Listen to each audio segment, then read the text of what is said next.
अस्सलाम वालेकुम। कैसे हैं आप सब? उम्मीद है आप सब लोग खैरियत से होंगे। तो आज हम आबे हयात की एपिसोड 31 स्टार्ट करेंगे।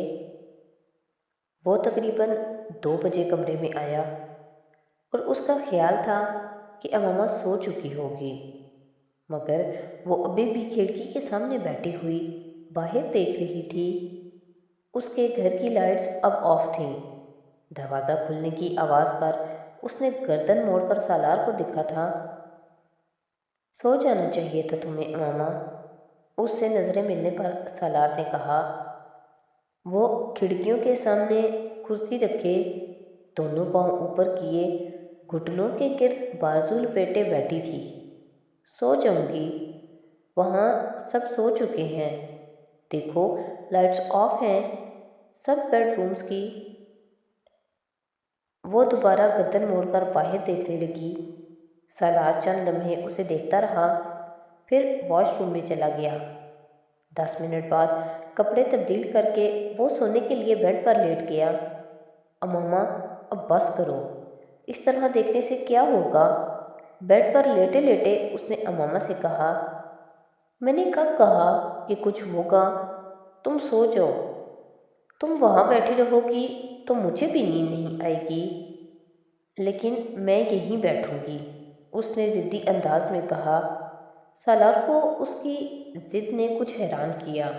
चंद लम्हे उसे देखने के बाद उसने फिर कहा, अम्मा, तुम अगर बेड पर आकर लेटोगी तो यहाँ से भी तुम्हारा घर नज़र आता है। सालार ने एक बार फिर कोशिश की थी। यहाँ से ज़्यादा करीब है। वो इस बार बोल नहीं सका। उसके लहजे में मौजूद किसी चीज़ ने उसके दिल पर असर किया था। चंद गज का फासला उसके लिए बेमानी था। वो उसका घर नहीं था। चंद गज की नज़दीकी उसके लिए बहुत थी।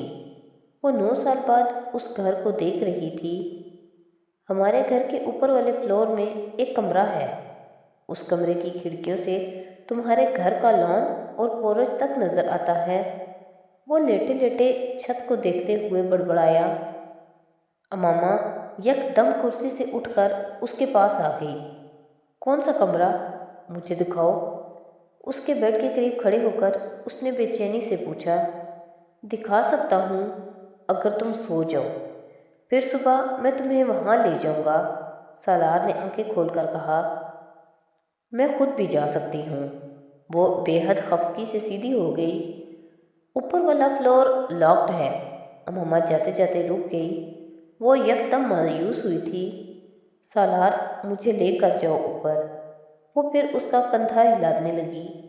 इस वक्त तो नहीं ले जाऊंगा, उसने दो टोक अंदाज में कहा।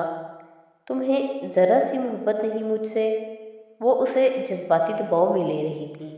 है, इसलिए तो नहीं लेकर जा रहा। सुबह वहाँ जाना, तुम्हारी फैमिली के लोग घर से निकलेंगे, तुम उन्हें देख सकती हो। इस वक्त क्या नज़र आएगा तुम्हें? सालार ने बेहद संजीदगी से कहा। वैसे भी मुझे नहीं पता कि कमरे की चाबियाँ किसके पास हैं। सुबह मुलाजिम से पूछ लूँगा, सालार ने झूठ बोला। ऊपर का फ्लोर मुकफ्फल नहीं था, लेकिन अमामा को रोकने का उसके अलावा और कोई रास्ता नहीं था। वो कुछ मायूस होकर दोबारा खिड़की की तरफ जाने लगी। सालार ने उसका हाथ पकड़ लिया। और फ्लोर में तब अनलॉक करवाऊंगा अगर तुम अभी सो जाओगी। वो चंद लम्हे उसका चेहरा देखती रही, फिर उसने जैसे हथियार डालते हुए कहा, मैं बेड की इस तरफ सोऊंगी। सालार ने एक लफ्ज़ कहे बगैर अपनी जगह छोड़ दी। उसने कंबल हटाकर उसके लिए जगह बना दी थी।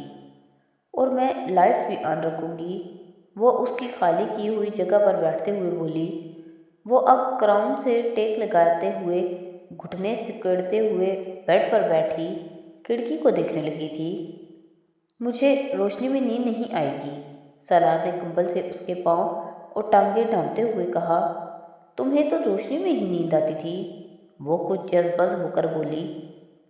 अब अंधेरे में आती है, उसने तुर्की बतुर्की जवाब दिया।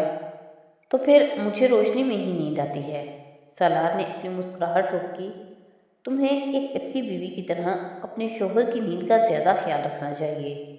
مصنوعی غصے کے ساتھ سالار نے کچھ آگے جھکتے ہوئے سائڈ ٹیبل لیمپ اور دوسری لائٹس آف کرنی شروع کر دی۔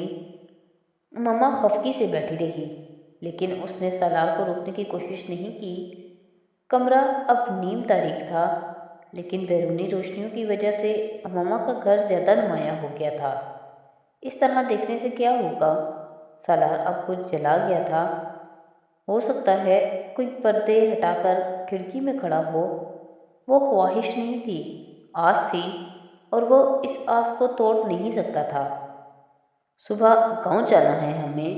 وہ اب اس کی توجہ اس کھڑکی سے ہٹانے کی کوشش کر رہا تھا۔ مجھے نہیں جانا، مجھے یہیں رہنا ہے، ماما نے دو ٹوک انداز میں کہا۔ سالار کو اس کی ہی توقع تھی۔ تمہیں گاؤں لے جانے کے لیے لے کر آیا تھا، سالار نے کچھ خفگی سے کہا۔ تم جاؤ، مجھے کسی گاؤں میں دلچسپی نہیں ہے، اس نے صاف گوئی سے کہا۔ سالار یکدم کمبل ہٹاتے ہوئے بیڈ سے اٹھا اور اس نے پردے برابر کر دیے۔ باہر آنے والی روشنی بند ہوتے ہی کمرہ یکدم تاریکی میں ڈوب گیا تھا۔ اماما نے بے حد خفگی کے عالم میں لیٹتے ہوئے کمبل اپنے اوپر کھینچ لیا۔ دوبارہ اس کی آنکھ سالار کے جاگنے سے کھلی۔ سحری ختم ہونے میں ابھی کچھ وقت تھا۔ اس نے اٹھ کر سب سے پہلے کھڑکی کے پردے ہٹائے تھے۔ سالار نے اسے کچھ ہمدردی سے دیکھا۔ وہ انٹرکام اٹھا کر خانسامہ کو کھانا کمرے میں لانے کے لیے کہہ رہا تھا۔ اماما کے کمرے میں لائٹ آن تھی، لیکن کھڑکیوں کے آگے اب بھی پردے گرے ہوئے تھے۔ اسے جیسے کچھ مایوسی ہوئی۔ جب تک وہ کپڑے تبدیل کر کے اور منہ ہاتھ دھو کر آئی، تب تک خانسامہ کھانے کی ٹرے کمرے میں چھوڑ گیا تھا۔ انہوں نے بڑی خاموشی کے ساتھ کھانا کھایا اور کھانا ختم کرتے ہی اماما نے کہا، اب چابیاں لے لو، اوپر چلیں۔ مجھے نماز پڑھ کر آنے دو۔ نہیں، مجھے اپنا گھر دیکھنا ہے۔ اس بار سالار نے جیسے اماما کی ضد کے سامنے ہتھیار ڈالے تھے۔ اسے لے کر وہ اوپر کے فلور آ گیا۔ کمرہ کھلا دیکھ کر اماما نے اسے خفگی سے دیکھا، لیکن کچھ کہا نہیں۔ وہ اس وقت اتنی خوش تھی کہ سالار کی کسی بات پر ناراض نہیں ہو رہی تھی۔ اس کمرے کی کھڑکی کے سامنے کھڑے ہوتے ہی وہ جیسے سانس لینا بھول گئی تھی۔ وہاں سے اس کا گھر کا پورا لان اور پورچ نظر آ رہا تھا۔ لان بالکل بدل گیا تھا۔ وہ ویسا نہیں رہا تھا جیسا کبھی ہوتا تھا جب وہ وہاں تھی۔ تب وہاں دو کرسیاں بھی تھیں جو پہلے ہوتی تھیں۔ لان میں لگی بیلیں اب پہلے سے بھی زیادہ بڑی اور پھیل چکی تھیں۔ آنسوؤں کا ایک نیلا ریلا اس کی آنکھوں میں آیا تھا۔ سالار نے اس دفعہ اسے کچھ نہیں کہا۔ کہنا بیکار تھا۔ اسے فی الحال رونا تھا۔ وہ جانتا تھا۔ وہ مسجد میں نماز اور کچھ دیر قرآن پاک کی تلاوت کرنے کے تقریباً 1.5 گھنٹے بعد واپس آیا تھا، اور حسب توقع تب بھی اماما کمرے میں نہیں آئی تھی۔ وہ گاؤں جانے کے لیے تیار ہونے کے بعد اسے خداحافظ کہنے اوپر آیا تھا۔ اسے ساتھ لے جانے کا ارادہ وہ پہلے ہی ترک کر چکا تھا۔ 2.5 گھنٹے کے بعد بھی وہ کھڑکی کے سامنے اسی طرح کھڑی تھی۔ سالار کے اندر آنے پر بھی اس نے پلٹ کر نہیں دیکھا تھا۔ سالار نے اسے مخاطب کرنے کی بجائے کمرے میں دور پڑے صوفے کو کچھ جدوجہد کے ساتھ کھڑکی کی طرف دھکیلنا شروع کر دیا تھا۔ یہاں بیٹھ جاؤ، تم کب تک اس طرح کھڑی رہو گی؟ صوفہ دھکیل کر اس کے قریب لانے کے بعد سالار نے اس کو مخاطب کیا، اور تب ہی اس نے اماما کا چہرہ دیکھا۔ اس کا چہرہ آنسو سے بھیگا ہوا تھا۔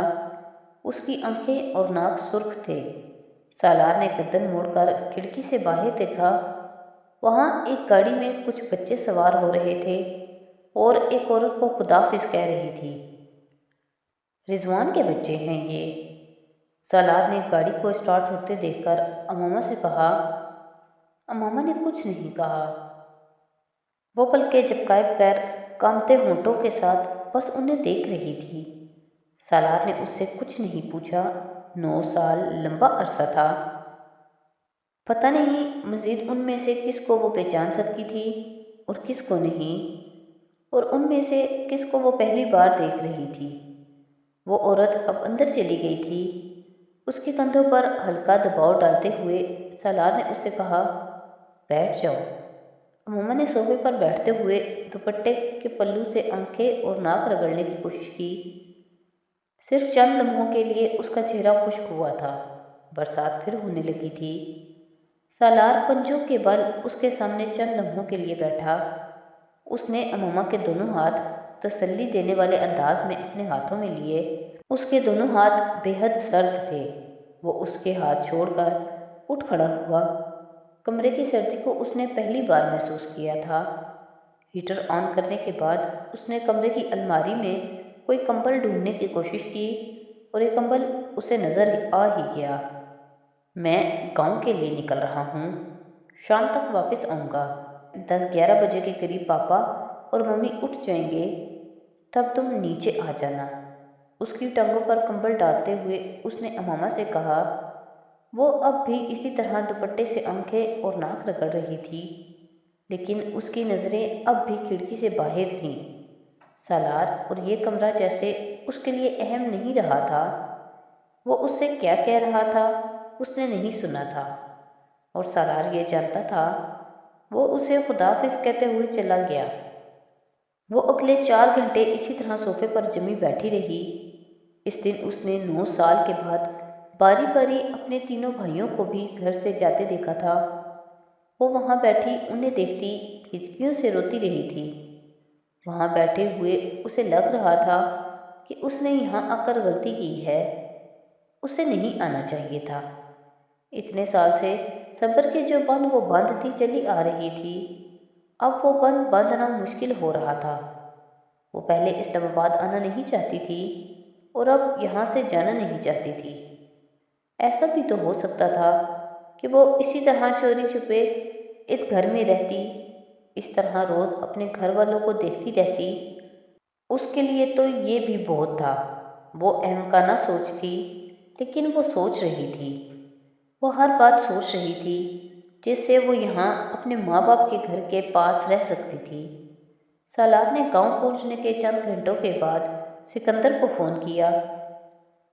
मैं भी हैरान था जब मुलाजिम ने मुझे बताया कि वो ऊपर गेस्ट रूम में है। मैं सोच रहा था पता नहीं वो वहाँ क्या कर रही है। सालार ने उन्हें अमूमा को वहाँ से बुलवाने के लिए कहा था, और सिकंदर ने उसे जवाबन कहा, क्या ज़रूरत थी उसे ख्वामख्वाह वहाँ ले जाने की। घर तो उसका तुम्हारे कमरे से भी नज़र आता है, लेकिन घर वाले उसे गेस्ट रूम से ही नज़र आ सकते थे। सालार ने कहा। तो आज की एपिसोड यहीं पे ख़त्म करते हैं। नेक्स्ट एपिसोड के साथ कल फिर हाजिर होंगे। तो अगर आपको मेरी वीडियोस अच्छी लग रही हैं तो प्लीज़ मेरी वीडियोस को लाइक करें, मेरे चैनल को सब्सक्राइब करें और अपने फैमिली और फ्रेंड के साथ शेयर करें। बहुत शुक्रिया।